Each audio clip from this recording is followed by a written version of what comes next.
That one, when I looked through it, it's like everything else is contained. It was the only one. It was just that one. I spent a whole bunch of all that. This one. Okay. Yeah, so I forwarded it source without. Supposed to be. Yeah, like I said, further. Yeah, got the roof on the shed this morning. We're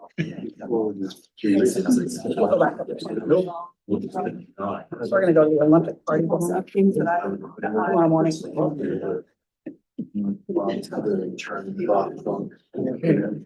Are you on it? Oh, come on, it's so fun.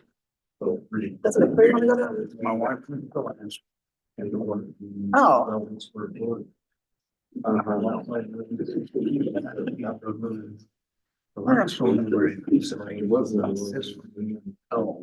Well, we hope. All right, we'd like to welcome everyone and call to order the study meeting of the West Valley City Council. It is July 23rd, 2024. We're beginning our meeting at 4:31 p.m. in the multipurpose room of West Valley City Hall. We will like to excuse Councilman Harmon. We have Councilman Norfeld online with us. Okay, and we have Councilman Hune at the desk with us, Councilman Fitzsimmonu, Councilman Whetstone, Councilman Christensen, myself. We're also joined by Mr. Peely, our city manager, and Ms. Kamick, our city reporter. We have our minutes of July 16th, 2024. Turn those to the council for discussion or a motion.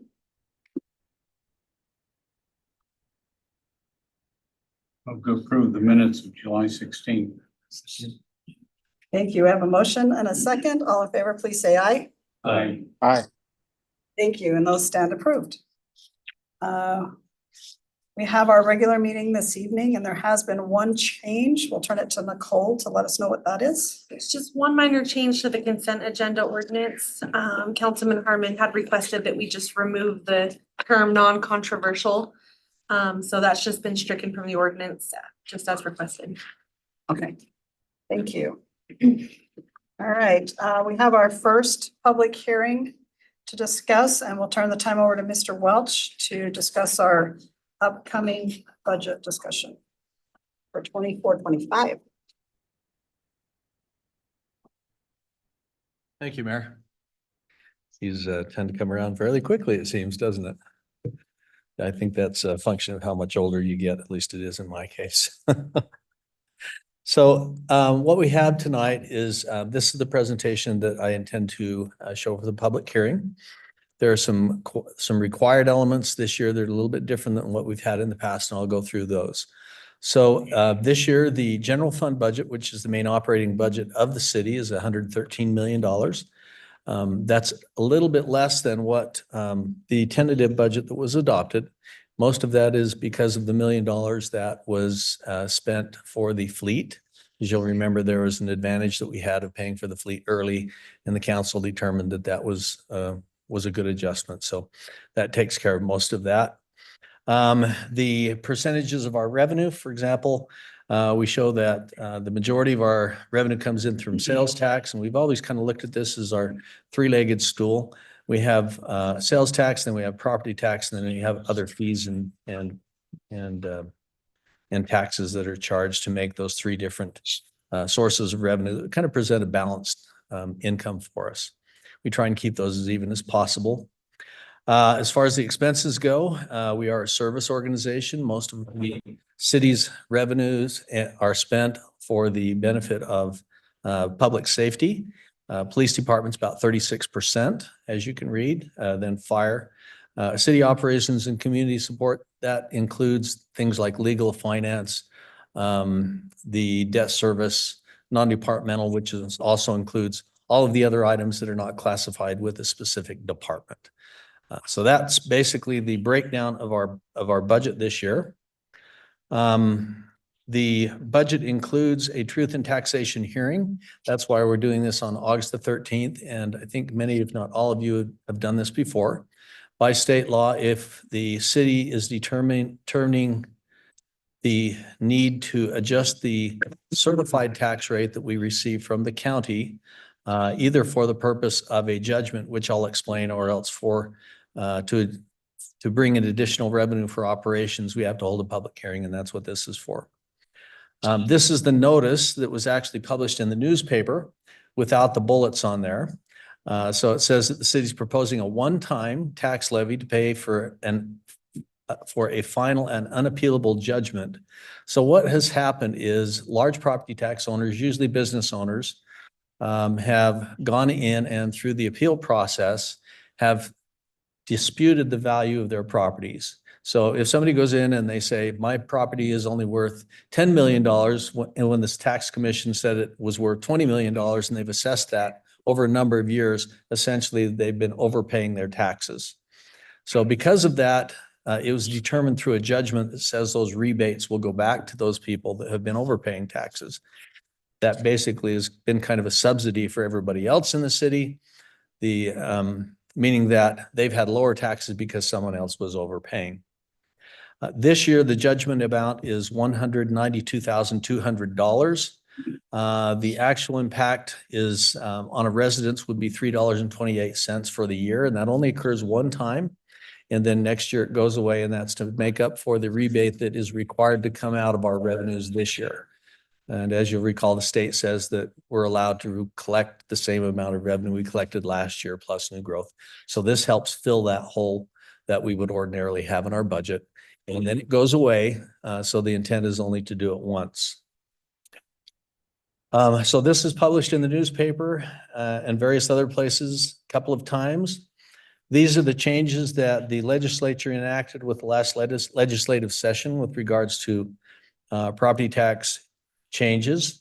They required us to state the amount of ad valorem property tax revenue that's generated each year. It's basically just an easy way of saying, how much money are we going to get every year for this? And actually it's zero. We'll receive a one-time of $192,000. There is no recurring revenue that will occur for this. We state the amount, $192,200, so I'm required to show this in the public hearing. And then the purpose is to recover the judgment so that we don't have a shortfall in our budget, and that those three elements are required. The other thing that's required is, and this is new, is they've required us to post the consolidated list of property tax increases that are proposed through the through the county of Salt Lake. This was also posted online and in the newspaper, and this lists all the entities, whether they be cities, service districts, school districts, that are proposing property tax increases. So you can take a look at this.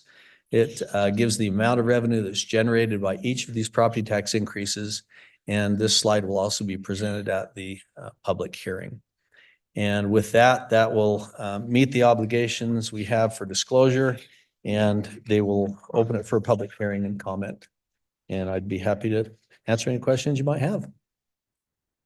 So were these last two slides emailed to us? Because I don't see them on our packet unless mine didn't download right. I'll make sure that they're added. Okay.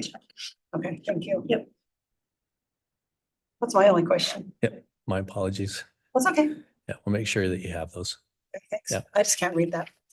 Yeah, it's kind of small. I actually talked to the county about that, and they said it has to be in the same format it is in the newspaper. Okay. And so they actually went back and adjusted the one that they emailed us, and it still isn't any better. But I'll make sure that that's in your packets, and Nicole has that so you can look at it and compare the the rates and the amounts. Okay. With my reading glasses, it doesn't work. In ours is listed on the very bottom, it shows a 100% tax increase. That's because the amount that is being, there is zero rate for a judgment levy. So basically it's undefined. If we go up $1 from zero, it's the 100%. They would put that in there. So even though it's a very small amount, they had to put 100% in there because there's no basis. That brings out more people to the hearings. It might, yeah. I think it's a great opportunity to, help educate the public and tell them how it works, and it's always been beneficial. How does that amount this year for the levy compared to previous year? That's a good question. It fluctuates a bunch.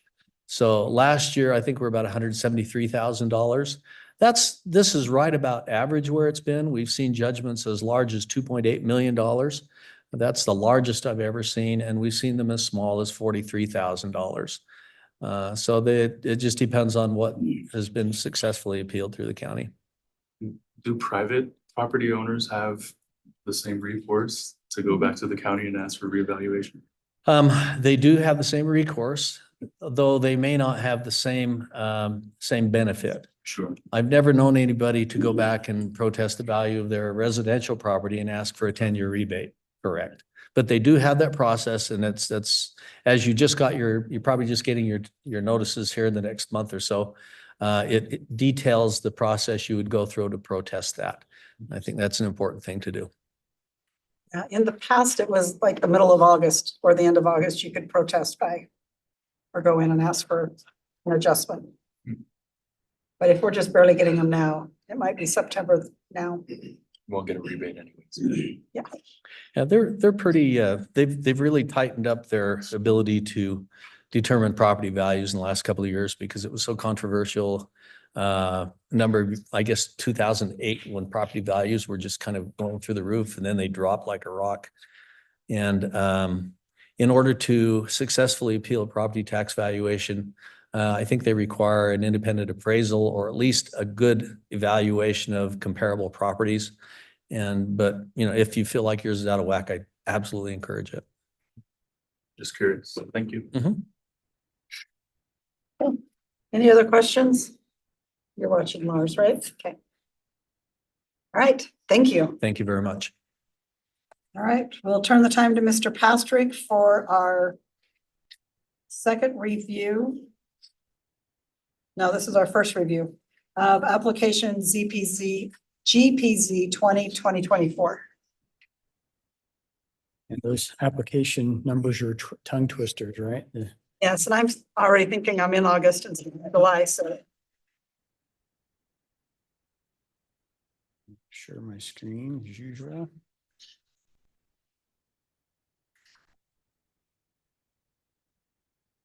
All right, so this application from CW Urban is to change both the general plan and zoning for property. You can see here at 5990 West, 3500 South. So this one requires a little bit more background information. So you have starting on the west end of the property, I'll go to the next slide here. There's all of the western property that is involved.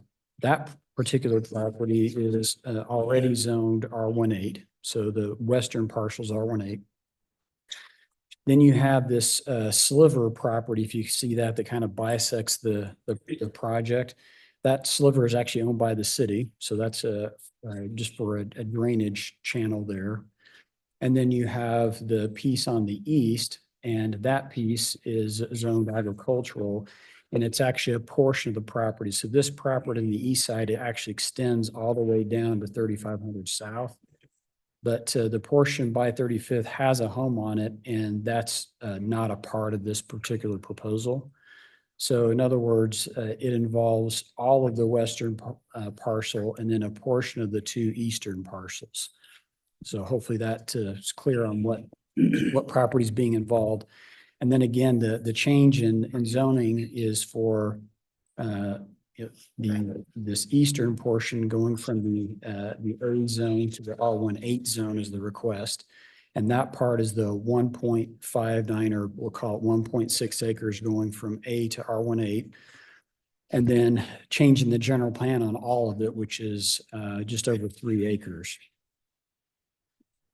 So this is the concept, and in working with the applicant, there have been a number of concepts. It's a PUD is the concept. So this would be lots that would average just under 6,000 square feet is the concept. And you can see in this case, the streets would all be public. So you have to the north Tiburon Drive that just dead ends at the north end of the property. So that would be extended through. And then there is to the east property that has the potential to develop. So if I go back to this image, you can see that you have a number of properties east of here that are very deep. So they have access on 35th, but then extend several hundred feet to the north. And so the idea with this concept would be that you have a stub street on the east side, so that could continue so that those properties to the east could develop in a similar manner. So in terms of conceptual, so the original proposal that the applicant provided had different home plans that didn't quite meet width requirements for the city. And so they came back with these different plans that were done in Centerville. And the 3 plans that they show are fairly modern. And in the development agreement, it does have the option of providing home plans that essentially be the same floor plan, but have a different elevation that would be reviewed by the planning commission. So it has that option of doing alternate elevations that would maybe be more traditional as opposed to these modern elevations you see in these renderings.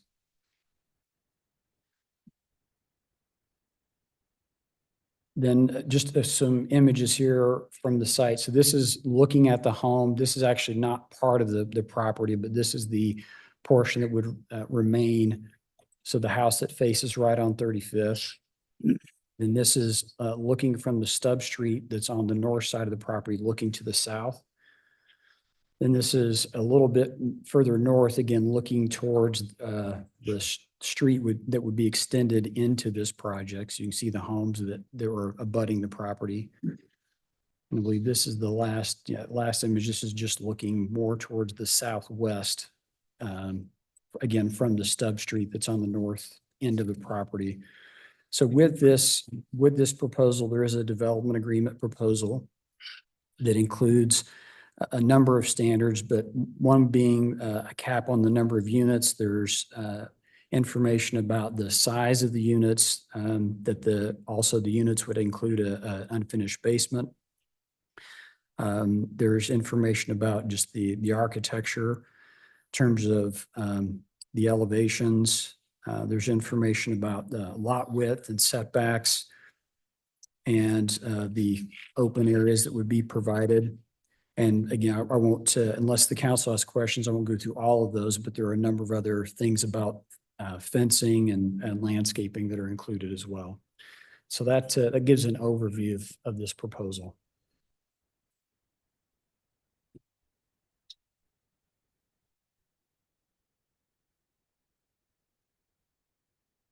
So to the council, any questions?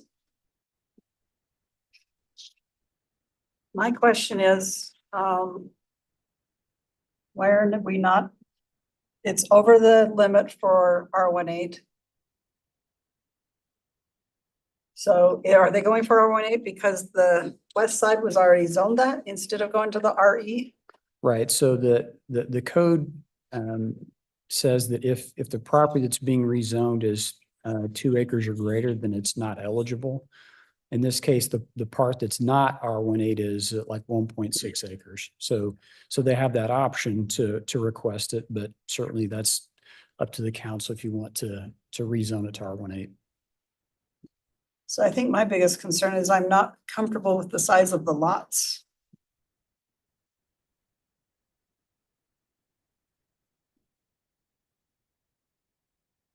I don't think it's that great of a development to justify the smaller lots.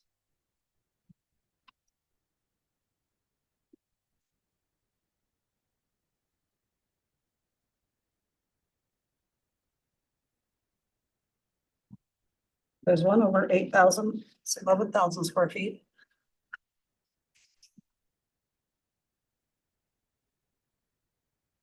And what is the front width of a R18 normally? So the normal frontage is 80 feet, and Yeah. in this case, these would be 50. What the development agreement calls for a minimum of 50.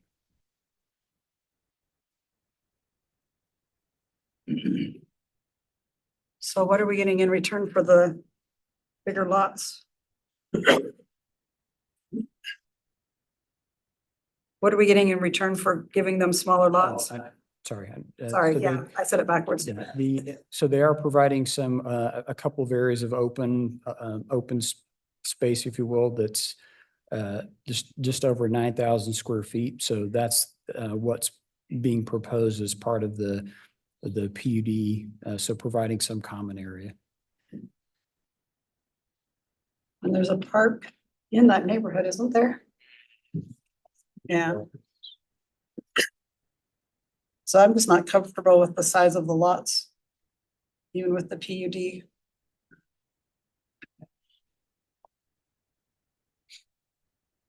I'd rather see a minimum of 8,000 square foot lots with the full 80 feet.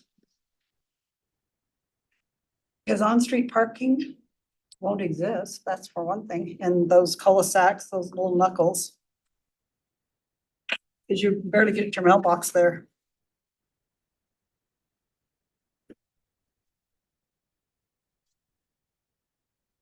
I think I'm in agreement. I think, Yeah, I don't know how much is lost. And just trying to match the neighborhoods that are already around that, yeah. rather than making a variance. And to look at reformatting that. I'd be okay with that. Yeah, 8,000 I can be good with, but around 5,000, all of them less than 6 just isn't. And there's literally a park within a 10-minute walk at the most. Yeah, so the open space to me just is 2 unbuildable lots. And I don't think it justifies the smaller lots.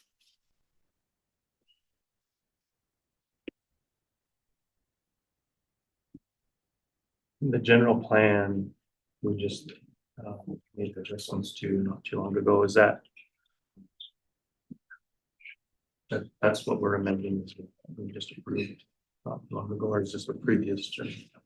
So what's stated is what's in the general plan currently. When we looked at we had those different discussions and received council feedback, that hasn't been formally adopted at this point. But this property, if I recall, was actually not one of the ones we looked at in detail.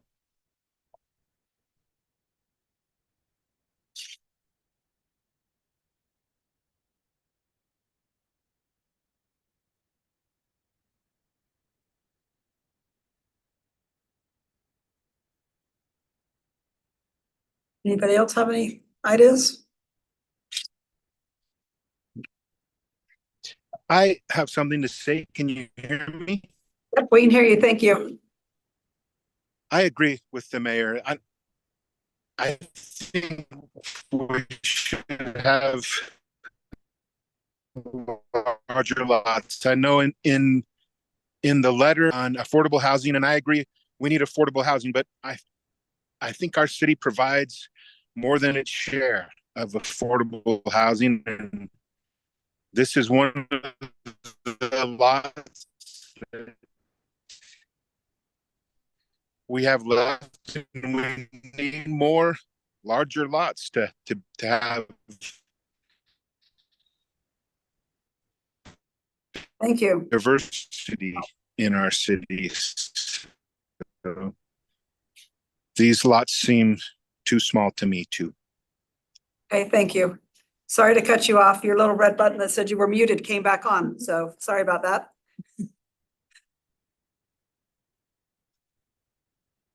Well. yeah. Steve, I did, I was outside, so missed the first part. Is surrounding area is the what the law said, is it 8,000? It's a mostly 8,000 square feet. Yeah, there's some R110 zoning, but it's mostly R18. And this one is 5,000, is that? It's, the average is just under 6, but yeah, you have some that are 5, but Yeah, I think I really did. Too small.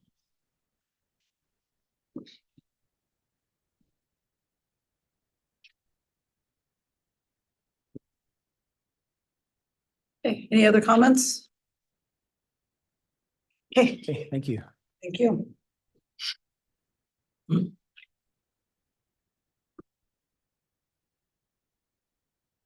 All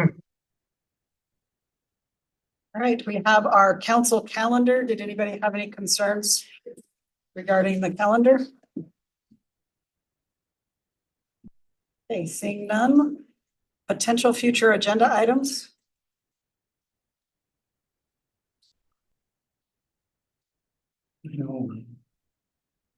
Councilman Harmon was talking to me during the week.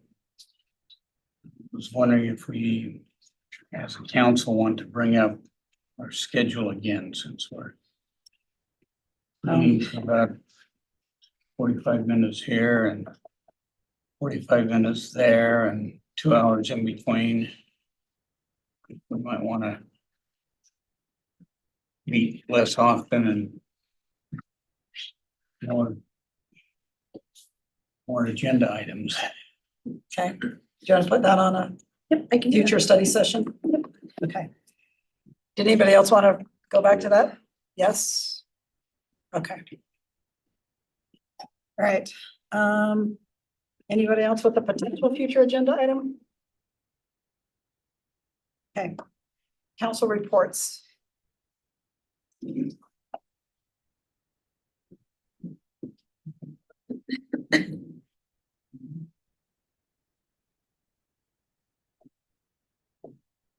No? No?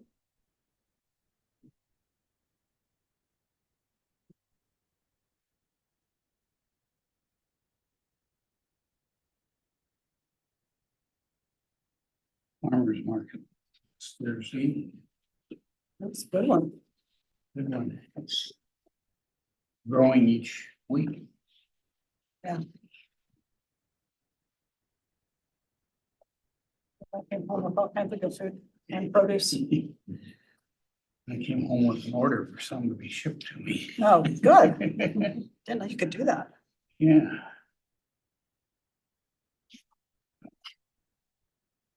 All right. We do have need for a closed session for disposition of real property. So if someone would like to make that motion, we'll go into closed session and then adjourn with no other business after. So moved. Second. Thank you. We have a motion and a second. Ms. Kamic. Councilman Fitzie Umanu. Aye. Councilman Whitstone, Yes. Councilman Hume, Aye. Councilman Christensen, Yes. Councilman Nordfelt, Yes. Mayor Ling. Yes. Motion passes unanimously. Okay. Take a 5-minute break and then come back in a closed.